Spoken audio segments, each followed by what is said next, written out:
আসসালামু আলাইকুম রহমতুল্লাহি ওয়া বারাকাতুহু। ইন্নাল হামদুলিল্লাহ ওয়াসসালাতু ওয়াসসালামু আলা রাসূলিল্লাহ, আম্মা বা'দ। প্রিয় মুসলিম ভাইরা, আমাদের আলোচনা চলছিল সমাজে প্রচলিত বেদাত নিয়ে।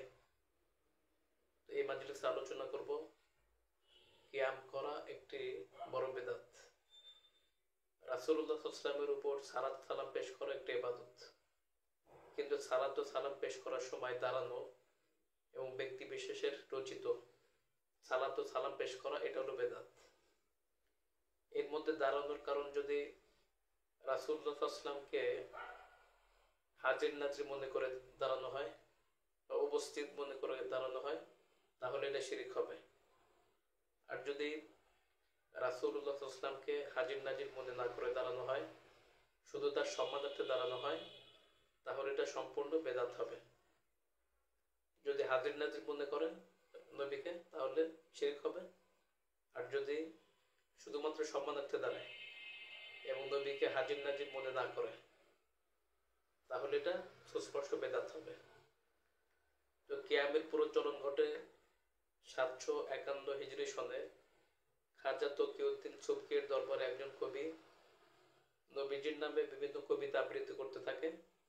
এই সময় খাজা সাহেব নবীজির সম্মানার্থে দাঁড়িয়ে যায় এবং তার দাঁড়ানো দেখে বাকি লোকরাও দাঁড়িয়ে যায়। এভাবে মূলত কিয়ামের প্রচলনটা ঘটে। তো নবী করিম সাল্লাল্লাহু আলাইহি ওয়াসাল্লাম তার সম্মানার্থে দাঁড়িয়ে থাকা পছন্দ করতেন না। এক্ষেত্রে হাদিস আসছে, আন আনাসিন ক্বাল মা কানা শাখসুন আহাব্বা ইলাইহিম মিন রাসূলিল্লাহি সাল্লাল্লাহু আলাইহি ওয়াসাল্লাম ওয়া কানু ইযা রাআউহু লাম ইয়াকুমু লিমা ইয়ালামু মিন কারাহিয়াতিহি লিযালিকা। হযরত আনাস হতে বর্ণিত, তিনি বলেন, সাহাবায়ে কেরামের চেয়ে অধিক ভালোবাসা রাসূলুল্লাহ সাল্লাল্লাহু আলাইহি ওয়াসাল্লামের জন্য আর কারো ছিল না।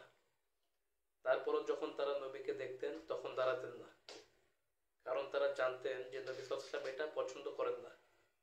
হাদিসটা আছে তিরমিজি 2754, মুসনাদ আহমদ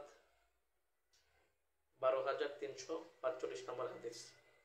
তো আল্লাহ তাআলা আমাদেরকে এই বেদাত থেকে বেঁচে থাকার তৌফিক এনায়েত করেন। এক্ষেত্রে আরো অনেক হাদিস আছে।